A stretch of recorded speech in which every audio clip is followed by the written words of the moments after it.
Good morning students. आज हम cloud computing का scheduling in cloud chapter 7 study करेंगे। इसका इंट्रोडक्शन में देखते हैं क्या है।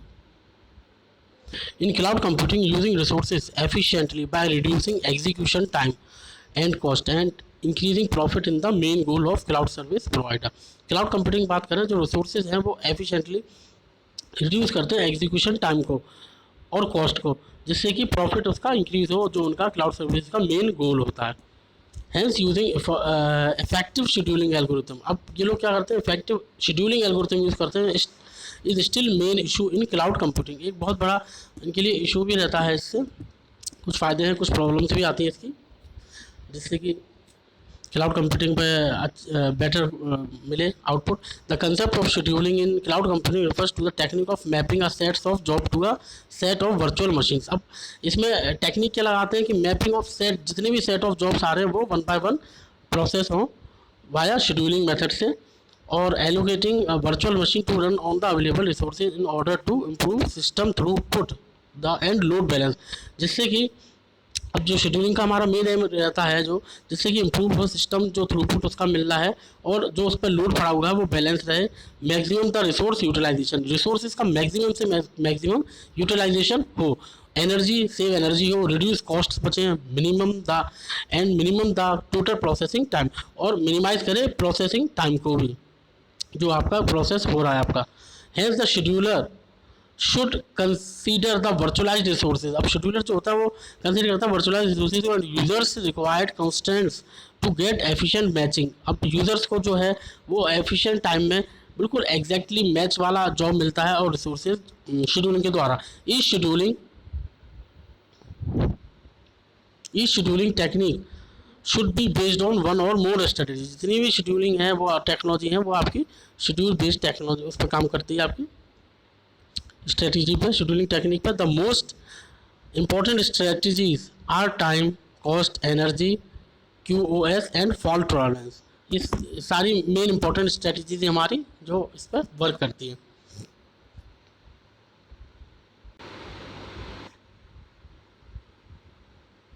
देन आता है सेंट्रलाइज डिसेंट्रलाइज शेड्यूलिंग।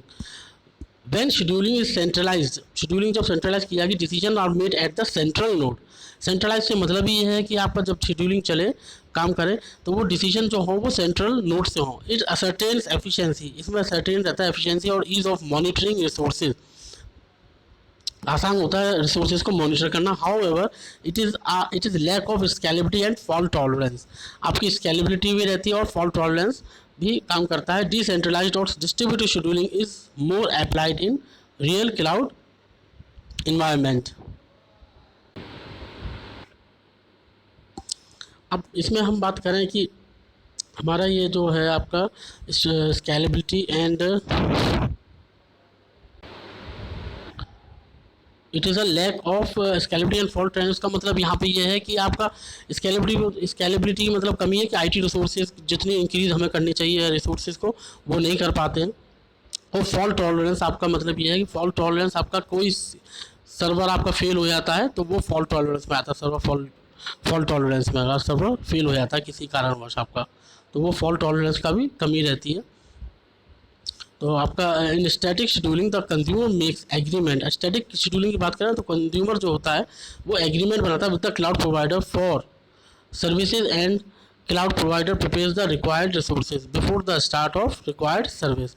अब कंज्यूमर की बात करें तो एग्रीमेंट बनाता है क्लाउड प्रोवाइडर के द्वारा सर्विसेज के लिए, और क्लाउड प्रोवाइडर जो है वो प्रिपेयर करता है एक जो उनको रिसोर्सेज की रिक्वायरमेंट है before the start of required service. Before the service देने से पहले ये सब चीज़ों की रिक्वायरमेंट रिसोर्सेज की वो प्रोवाइड कराता है यूज़र को।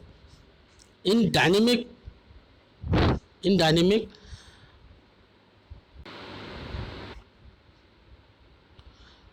Scheduling the timing information about the task is not at run time.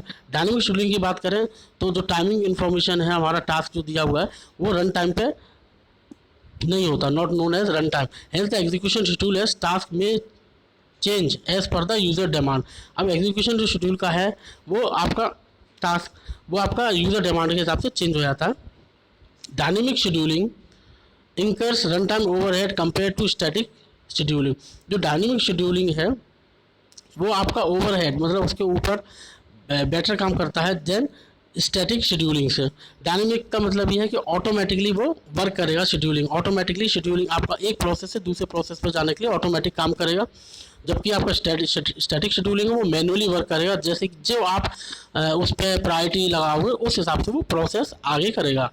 अब अगर मैं शेड्यूलिंग की अगर बात करूँ, शेड्यूलिंग है क्या है, आपने अगर ऑपरेटिंग सिस्टम में शेड्यूलिंग पढ़ा होगा, ऑपरेटिंग सिस्टम का ही पार्ट है शेड्यूलिंग, जो आपका शेड्यूलिंग काम करता है। इसमें आपका टास्क दिए जाते हैं, जो टास्क वेरियस टास्क काम करते हैं हमारे प्रोसेसर के द्वारा, वो एक अपने सही समय पे काम करें, मतलब कि उसमें जिसको प्रायोरिटी ज़्यादा है, जो जॉब इम्पोर्टेंट है वो पहले आए, और जो कम इम्पोर्टेंट जॉब प्रोसेस होना है वो आपके बाद में आए। तो ये शेड्यूलिंग प्रोसेस होता है, इसमें अपनी अपनी एल्गोरिथम लगाई जाती है जिसके द्वारा आपकी सर्विस प्रोवाइड की जाती है।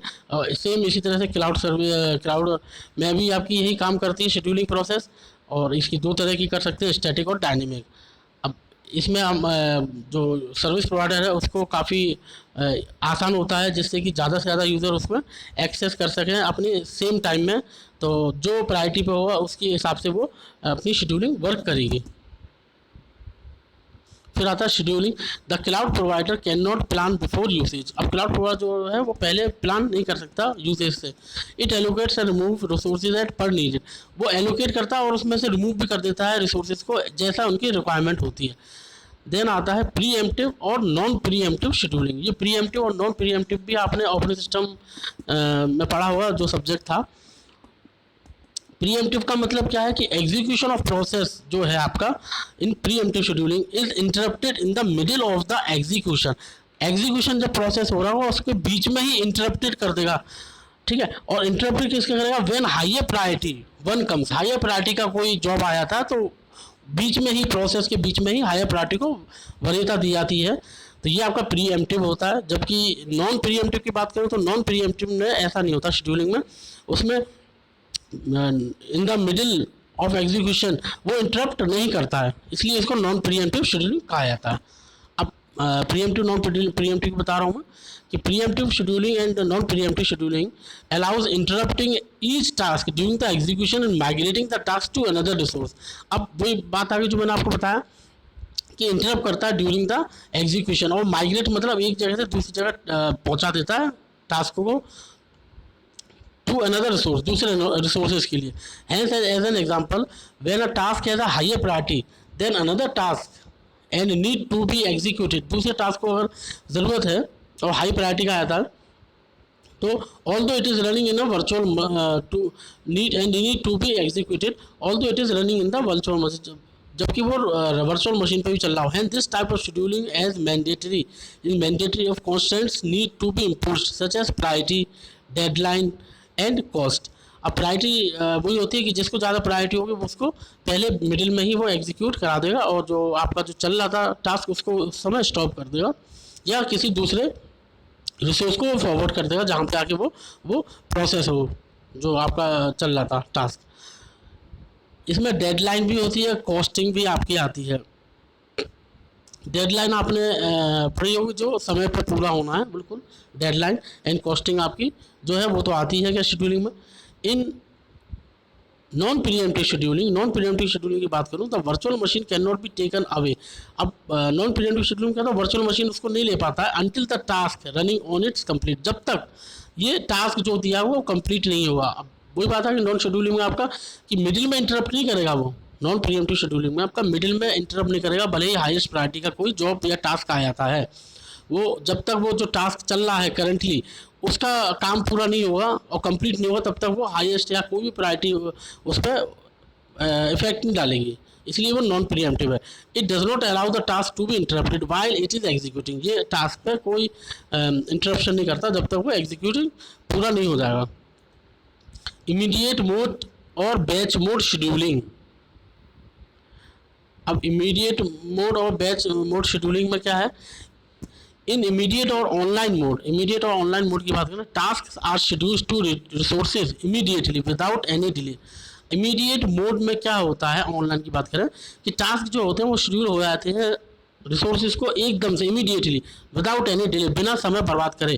टास्क का schedule only once and can not be change. Task जो शेड्यूल होंगे एक ही बार आपका होगा, शेड्यूल होगा और वो चेंज नहीं हो सकता। ऑल्टरनेटली, इसकी अलग दूसरी बात करूँ, ऑल्टरनेटली द बैच मोड, जो बैच मोड क्या करता है, और ऑफलाइन मोड, बैच मोड कह लो या ऑफलाइन मोड कह लो, collect task into a set and examined. अब ऑफलाइन मोड में बैच मोड क्या करते हैं, उसको कलेक्ट कर लेते हैं जितना भी आपके टास्क हैं उनको, और एक सेट बना के रखते हैं और एग्जामिन करते हैं from mapping and pre scheduling time. और प्री शेड्यूलिंग टाइम मतलब पहले से ही उसका शेड्यूल टाइम वो मैनेज कर लेते हैं कि इस समय पे ये आपका शेड्यूल करना है, पहले ही प्री प्लानिंग कर लेते हैं शेड्यूलिंग का। तो फिर वो जब आगे फॉरवर्ड होगा तो उसी हिसाब से वो आगे शेड्यूलिंग उसकी वर्क करेगी। देन आती है हेरिस्टिक और ऑब्लिक मेटा हेरिस्टिक शेड्यूलिंग। इसमें क्या होता है, heuristic scheduling technique are problem dependent that can solve specific problem. ये हेरिस्टिक शेड्यूलिंग जो टेक्निक है वो आपकी प्रॉब्लम पे डिपेंड होती है, जब जिससे कि कोई स्पेसिफिक प्रॉब्लम अगर अकर होती है तो उसको वो सॉल्व करेगी। Meta heuristic technique are high level problem independent. अब मेटा हेरिस्टिक टेक्निक बताऊं तो हाई लेवल पे होती है, जो इंडिपेंडेंट मतलब टेक्निक होती है, किसी भी इस पर डिपेंड नहीं होती है। That provides master strategy, master strategy करता to solve general problems, general problems के लिए होती है वो, and can be applied to wide range of problem, wide range of problems पे डिपेंड करती है। ये समझिए आपकी मेटा हेरिस्टिक टेक्निक एक तरह से आपकी ऑनलाइन या नेटवर्क मोड पे आपका जो चल रहा है वहाँ पे ये ज़्यादा कारगर होती होगी, जहाँ पे आपके ज़्यादा से ज़्यादा यूज़र्स हैं ऑनलाइन और मैक्सिमम से मैक्सिमम आपके सर्वर से एक दूसरे इंटरकनेक्ट हैं, और जिसमें आपके थाउजेंड्स ऑफ यूज़र्स कनेक्ट होते हैं, वहाँ पे आपका ये मेटा हेरिस्टिक शेड्यूलिंग वर्क करती है। Both scheduling techniques do not guarantee, दोनों शेड्यूलिंग टेक्निक जो है गारंटी नहीं लेती हैं that they will find the optimal solution, मतलब बिल्कुल ऑप्टिमल सॉल्यूशन ले लेंगे उसका, 100% सॉल्यूट कर देंगे, but they provide good solution. लेकिन ये गुड सॉल्यूशन प्रोवाइड कर देती है when compared with the computation time, जब हम कंपेयर करेंगे कंप्यूटेशन टाइम से। अब ये जो है ह्यूरिस्टिक और मेटा ह्यूरिस्टिक शेड्यूलिंग, ये एल्गोरिथम टाइप की होती है, एल्गोरिथम ही उनमें लगा दी जाती है क्लाउड सर्विंग में एक एल्गो बना के, जिससे कि वो ऑटोमेटिकली डिसाइड करे जब वैसी प्रॉब्लम क्रिएट हो ऑटोमेटिकली, तो वो ऑटोमेटिकली सर्वर पे आपके ये एल्गोरिथम काम करती है और ये शेड्यूलिंग टेक्निक काम करती है, जिसमें कि कोई स्पेसिफिक टाइप की पर्टिकुलर वैसी टाइप की आ रही है प्रॉब्लम तो वो उसको वो आपका हेरिस्टिक पर काम कर लेगी, और जनरल टाइप की वैसी प्रॉब्लम आ रही है बड़े लेवल पे तो वहाँ पे आपका मेटा हेरिस्टिक शेड्यूलिंग वर्क करेगी ऑटोमेटिकली, जिससे कि जो आईटी एक्सपर्ट्स हैं उनको ज़्यादा से ज़्यादा बर्डन नहीं लेना पड़ेगा, और आपका यूज़र्स जितने भी हैं क्लाउड प्रोवाइडर के वो भी ईजिली उसको एक्सेस कर सकेंगे अपने डेटा को, और आपका आईटी जो है एक्सपर्ट्स उनका भी बर्डन कम होता जाएगा इससे, और क्लाउड प्रोवाइडर जो हैं उनकी वैल्यू भी ज़्यादा होगी, जिससे कि ज़्यादा से ज़्यादा यूज़र्स उनसे जुड़ना चाहेंगे अपने इस सर्विस के लिए। देन आता है resources in cloud computing are schedule in at 2 levels. कौन कौन से, VM level and host level. Resources जो क्लाउड कंप्यूटिंग में होते हैं वो शेड्यूल होते हैं 2 लेवल पर। कौन कौन से, वीएम लेवल और host level. At the VM level की बात करें, task are mapped for execution to the allocated VM using job या टास्क शेड्यूलिंग। अब वर्चुअल मशीन की लेवल की बात करूं तो टास्क जो होते हैं वो मैप्ड होते हैं एग्जीक्यूशन के लिए, मैपिंग की जाती है एग्जीक्यूशन के लिए, जिसने एलोकेट कर रखी है वर्चुअल मशीन्स को यूजिंग जॉब शेड्यूलर के द्वारा। It is called a task scheduling. इसको टास्क शेड्यूलिंग कहा जाता है क्योंकि ये टास्क को शेड्यूल करता है, जो भी टास्क आए हैं। एट द होस्ट लेवल, अब होस्ट लेवल की बात करें, a virtual scheduler is use to allocate virtual machines into physical hardware. तो आपका आता है at the host level virtual machine is allocated at the virtual machines into physical hardware. Physical hardware पर आता है this type of usually called virtual machine scheduling. इस type को virtual machine scheduling कहा जाता है।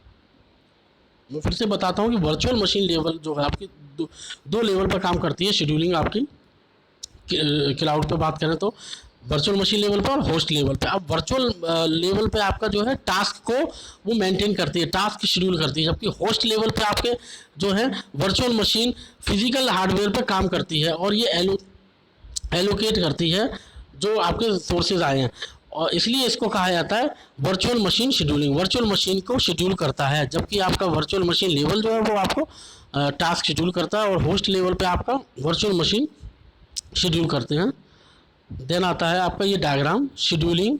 शेड्यूलिंग आपकी दो तरह की, होस्ट लेवल पे, वर्चुअल लेवल की बात करें तो डिपेंडेंट आया था टास्क, देन आता है इंडिपेंडेंट टास्क। फिगर आप देख रहे हैं नीचे शेड्यूलिंग लेवल्स का। देन आता है आपका पॉइंट्स इसके।